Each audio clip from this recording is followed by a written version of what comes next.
गुरु गाथा भाग 6 page number 74। Topic से लेकिन जाने वाला है। प्रसंग चाले से पार्षदवर्य नारायण भगत। नारायण भगत पाछली उमर में लगभग 23 वर्ष सुधी अमदावाद मेमनगर विस्तार में आवेल स्वामीनारायण गुरुकुल एटले कि मेमनगर गुरुकुल में रह्या हता। पुराणी स्वामी श्री बालकृष्णदासजीए प्रेमना धागाथी नारायण भगतने बांधी लीधा हता। नारायण भगत स्वाश्रयी पार्षद हता। स्वाश्रयी समझी लीधुं तमे। एमणे बीजानी सेवा करी हती पण पोते कोईनी सेवा लीधी न हती। कोईए कोई एमनी सेवा करे ए एमने गमतुं पण नहीं। तेओ पोताना कपड़ा जाते धोई नाखता, पोतानुं नानुं मोटुं काम पोते ज पतावी लेता, छतां वृद्धावस्थाने लीधे एमनुं शरीर थोड़ुं पराधीन थयुं एटले थोड़ी घणी सेवा स्वीकारता। એટલે કે બીજા સંતો પાર્ષદો એમની સેવા કરતા। ક્યારે શરીર થોડું થોડું પરાધીન થયું ત્યારે, સાવ પરાધીન નહોતું। સમજો કે અવસ્થા થઈ ગઈ હતી, વૃદ્ધાવસ્થા, અને અમે સ્નાન કરીએ ત્યારે ધોતિયું પહેરીને અમે સ્નાન કરતા હોય, અને પછી સ્નાન કરી લીધા પછી બીજું વસ્ત્ર પહેરી અને જે નાયેલું ધોતિયું હોય એ અમે જાતે જ ધોઈએ, લગભગ ટોટલી સાદું, બરાબર। જે ગુરુકુલ પરંપરાના સાધુઓ છે એ આ જ રીતે, બરાબર। હું બીજા સાધુ નથી કરતા એમ નહીં, હું એટલા માટે ગુરુકુળ પરંપરાને કહું છું કે અમારી પરંપરાના સાધુઓમાં સ્વાશ્રયી છે, એટલે કે જ્યાં સુધી પોતાનું શરીર પરાધીન ન થયું ત્યાં સુધી પોતે જ ધોતિયું ધોઈ નાખે, અને લગભગ મોટી બધી શાખાઓમાં સ્નાન કરવા માટે બાથરૂમ સમૂહમાં છે, જનરલ સમૂહમાં બધા સ્નાન સાથે સ્નાન કરતા હોય। એટલે નાહી લીધું, કોરું ધોતિયું પહેર્યું, ભીનું ધોતિયું હોય એ પોતે જ ધોઈ નાખે। હા, અને કોઈ બીમાર હોય, વધારે બીમારી થઈ ગઈ હોય, શરીર થોડુંક પરાધીન જેવું થઈ ગયું હોય કે પછી નબળાઈ આવી ગઈ હોય ત્યારે કોઈ બીજાને ખબર હોય એટલે જોવે તો એ પોતાનું ધોતિયું, બીજા જે સાધુ પાર્ષદ હોય તો એ આ બીમાર હોય એનું ધોતિયું ધોઈ નાખતા હોય અને ધોતિયું ધોવા પણ આપે। એ જ પરંપરાને અનુસારે ભગત પણ પોતાનું ધોતિયું જાતે જ ધોતા। હા, ભગત તો અવસ્થા થઈ હતી એટલે જનરલમાં નાવાનું હતું નહીં, ને સ્પેશિયલ રૂમ હોય એ રૂમમાં નાતા હોય, તરત રૂમનું બારણું બંધ હોય એટલે ક્યારે ભગત નાહ્યા એ કોઈને ખબર પણ ન હોય એટલે ભગત જાતે ધોતિયું ધોઈ નાખતા। પછી અવસ્થા થઈ ગઈ ત્યારે એક નવા સાધુ પાર્ષદ હતા, ત્યારે એનું ધોતિયું ધોતા। બીજું કાંઈ જમવાનું હોય તો ચાલીને રસોડે ભંડારે ભોજનાલય જવું પડતું હોય તો એને બદલે એ ત્યાં આસને એને થાળી લાવીને જમાડતા, બસ આ બે જ, બીજું કાંઈ નહીં। પછી એ સાધુ ભગત બની, સાધુ એ પાર્ષદ ભગત બની ગયા, સોરી, એ પાર્ષદ નવા સાધુ બની ગયા। પછી તો એ તો ભગતની સેવા કરતા, ભલે એના કપડાં હતા ભગવા અને ભગતના કપડાં હતા ધોળા, પણ ભગતની સ્થિતિ એક મોટા સદગુરુ જેવી હતી। અને આ સાધુ બન્યા તો હજી નવા નવા હોય એટલે પોતાને નિર્માણી ભાવથી એમ માનતા હોય કે હું ભગતથી ઘણો નાનો છું એ માની અને સેવા ભગતની કરતા। ભગતની સેવા કરીને તો એને ફળ શું મળ્યું એ તમને કહું। હજી ભગતની વાત તો બાકી છે કરવાની, બરાબર। હવે સાધુનું નામ પાર્ષદ હતા ત્યારે ગોરધન ભગત, અને પછી સાધુ બન્યા એટલે એનું નામ પડ્યું ગોવિંદ સ્વામી, ગોરધનમાંથી ગોવિંદ સ્વામી બન્યા। જો વિદ્યા ઘણી વખત તપાસવામાં નથી આવતી, મુમુક્ષુતા કેવી છે એ તપાસીને પછી એને દીક્ષા અપાય છે। અમુક અપવાદ રૂપે વિદ્યા અભ્યાસ તપાસાતો નથી. અપવાદ રૂપની વાત કરું છું. એ અપવાદમાં આ ગોરધન ભગત હતા. હું નામ ઠામ નહીં લઉં. એ કે આ ગોરધન ભગતને, એ ગોરધન ભગત મારી પાસે આરતી બોલી જાય એટલે આપણે એને સાધુ બનાવી દેવા, આવી કન્ડિશન થઈ. ગોરધન ભગત મારી પાસે, મારી હું નથી કહેતો, હું નામ નથી લેતો, એ મારી પાસે આરતી બોલી જાય મોઢે જોયા વગર, જય સદગુરુ સ્વામી, એટલે આપણે એને દીક્ષા આપી દેવી. આ તો ભાઈ બહુ કઠિન કામ આવ્યું, બહુ મોટું કામ આવ્યું. હા, આ તો એવું થયું કે ગ્રસ્ત થયેલા છોકરાને એમ કે તું 12 સાયન્સમાં 100% લાવી દે એટલે તને મોબાઈલ આપશું અથવા તને બાઇક લઈ દેશું. 100% 12 સાયન્સમાં. હવે એ તો ઓલા વિદ્યાર્થીની કેપેસિટી ન હોય, વિદ્યાર્થીની છોકરાની કેપેસિટી ન હોય, એટલી બધી 80ની કેપેસિટી ન હોય, 70ની કેપેસિટી ન હોય, 12 સાયન્સની પણ કેપેસિટી ન હોય, એ કોમર્સમાં ગયો હોય. તો એટલે આ ગોરધન ભગતને આવી પરિસ્થિતિ ઊભી થઈ. પછી કાંઈક પ્રસંગોપાત મેમનગર ગુરુકુળ ગયેલા અને ત્યાં સેવા પ્રવૃત્તિ ચાલતી હતી. એમાં સેવામાં રોકાઈ ગયા અને પછી સમયાંતરે પ્રસંગ આવ્યો એટલે બાલસ્વામી એમને સાધુની દીક્ષા અપાવી દીધી. હજી આરતી તો વાર છે બોલવાની.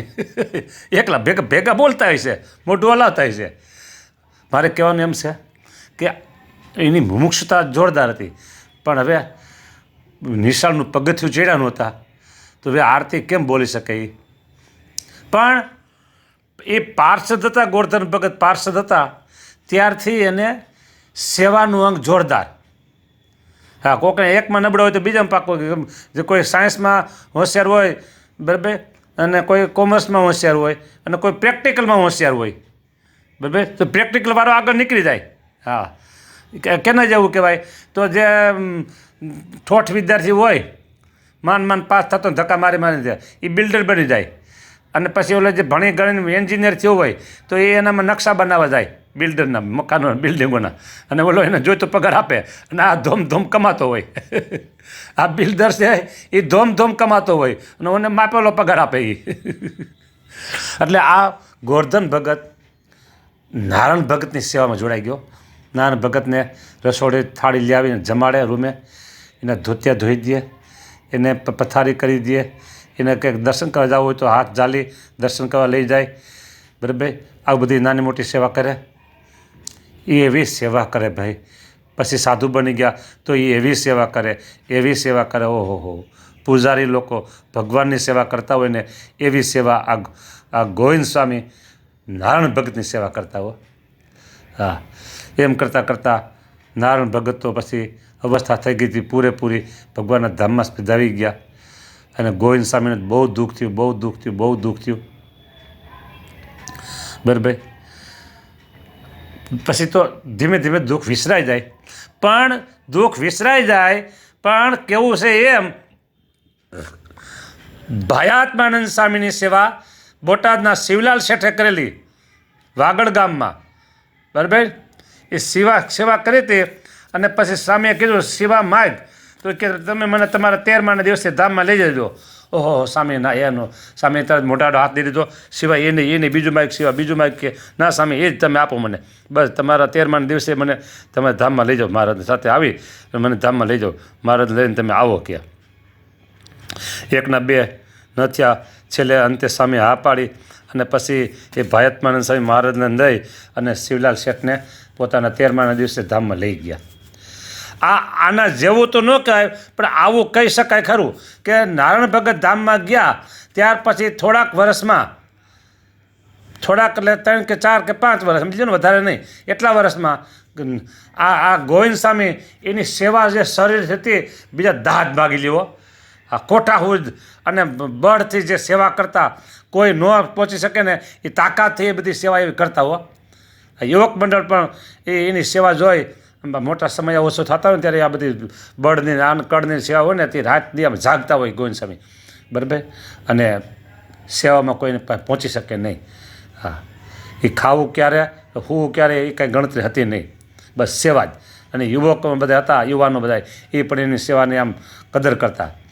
ગોવિંદ સ્વામી એમાં ભાઈ સાવ સામાન્ય નોર્મલ બીમારી અને કાંઈ ખબર ન પડે ગોવિંદ સ્વામી ધામમાં વહી ગયા. આ નારાયણ ભગતની સેવા કરીને એ સેવાનું ફળ એને મળ્યું. આરતી બોલતા નહોતી આવડતી તો બીજું શું આવડતું હશે એ વિચાર કરી લેજો તમે.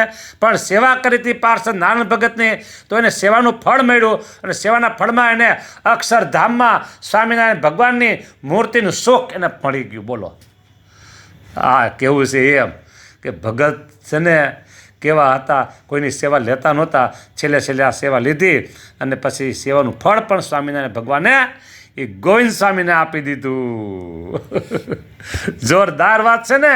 એટલે અહીં કે આમાં નથી લખેલું, આવશે કદમ છેલ્લે લખેલું થોડું ઘણું, પણ આ અગાઉ વાત કરી દીધી કે ભગત નિમ્નગર ગુરુકુળમાં રહેતા હતા અને પોતાની બધી જ સેવા પોતે જાતે કરી લેતા હતા. બરાબર, હા આવી વાત છે. સ્વાશ્રય હતા. એક દિવસની વાત છે. એ વખતે મેમનગર ગુરુકુળનો જૂનો સાધુ આશ્રમ હતો. સાધુ આશ્રમને એક ખૂણે બાથરૂમ હતું. બાથરૂમની બાજુમાં નારાયણ ભગતનું આસન રહેતું. નારાયણ ભગતની ભક્તિ ભારે ખમ નહોતી, મોગરાના ફૂલ જેવી હળવી ફૂલ જેવી હતી.